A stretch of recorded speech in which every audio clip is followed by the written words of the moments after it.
Episode 3 of Them the Scare begins with a racist cop insulting Dawn, but she has bigger problems as LA Weekly takes her tip and spins it, as cops ignoring a serial killer who only targets black folks.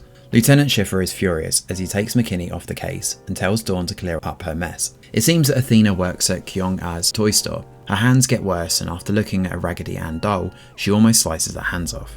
Scared, she throws the dolls out. Meanwhile, Diaz gets assigned to Dawn. They figure that the killer is meticulous as he leaves no evidence, and he may know the victims due to the brutality. Dawn thinks the killer lived in the home and was abused by Bernice. He may also know Curtis.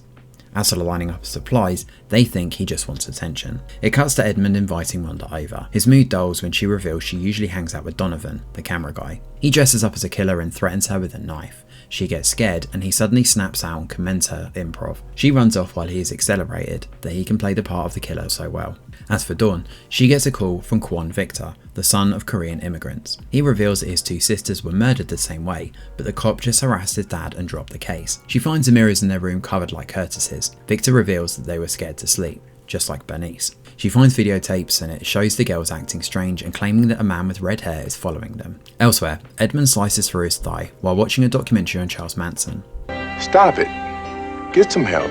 At the same time, Kel tells Natalie that sometimes he gets the urge to do something, otherwise he is scared people will get hurt. At the station, Diaz and Dawn figure that the killer must be a redhead policeman, since there were no signs of forced entry.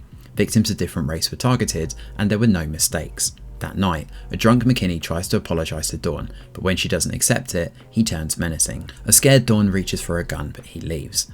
At the same time, the girls' videotape switches on. Dawn's heart races, but the doctor says it may just be hypertension because her father had it. Edmund shows up at the slasher film audition as the killer and is completely in a trance. He scares everyone and they try to make him leave. He blames Rhonda and gets physical with Donovan before he leaves. At school, Kelvin's dad visits and they catch up. But on his way home, McKinney stops him. He takes the boy's weed and makes him get in the car. Keller's scared, but McKinney just drops him home. He panics and tidies up his room before smoking up. Dawn finds him stoned, but she gives in and takes him out for dinner. She assures him that she is there for him, but goes into panic mode when he tells her about McKinney. He doesn't know the cop's name, but describes him as someone with red hair.